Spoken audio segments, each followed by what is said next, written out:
Com mais de 35 anos de experiência, a Malta, indústria de equipamentos e utilidades domésticas, recebeu nesta terça-feira o Prêmio Caxias. A homenagem foi proposta pela vereadora Daiane Melo, do Partido Liberal, destacando a contribuição da empresa para o desenvolvimento econômico e social da cidade. É uma honra para a gente poder homenagear uma empresa que está há 35 anos no mercado. A gente sabe que não é fácil, né, estar no mercado gerando emprego e renda para a nossa cidade. Então isso gira a economia, isso é importante, precisa estar registrado no nosso legislativo. A Malta merece uma homenagem, merece o Prêmio Caxias e merece mais muitos anos aí pela frente. Fundada em 1990 por Edgar Amalcabúrio, a Malta começou com 4 colaboradores, produzindo cilindros laminadores para massas e pães.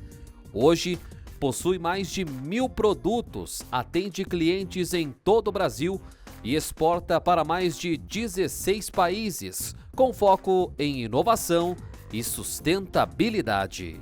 Quero agradecer também todos os nossos funcionários, os nossos clientes, os nossos representantes, nossos fornecedores, porque sem eles esse momento não seria possível. Então a gente tem que agradecer eles.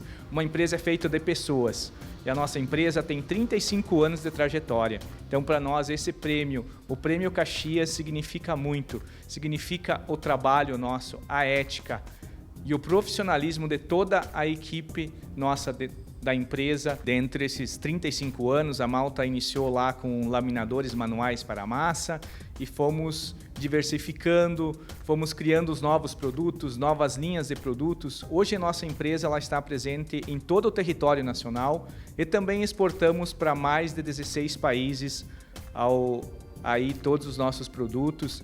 Então é muito orgulho para nós a gente ter 35 anos e com certeza a gente quer ter muito mais ainda, esperamos chegar aí aos 100 anos, com certeza.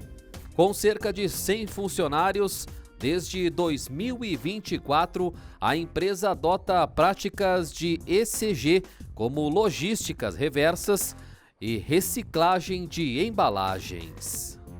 A Malta mantém o foco em criar produtos que unem design, inovação e praticidade, sempre com impacto positivo no mercado. A sessão contou com a presença do secretário municipal do Urbanismo, Adriano Bressan, representando o prefeito Adilote Domênico.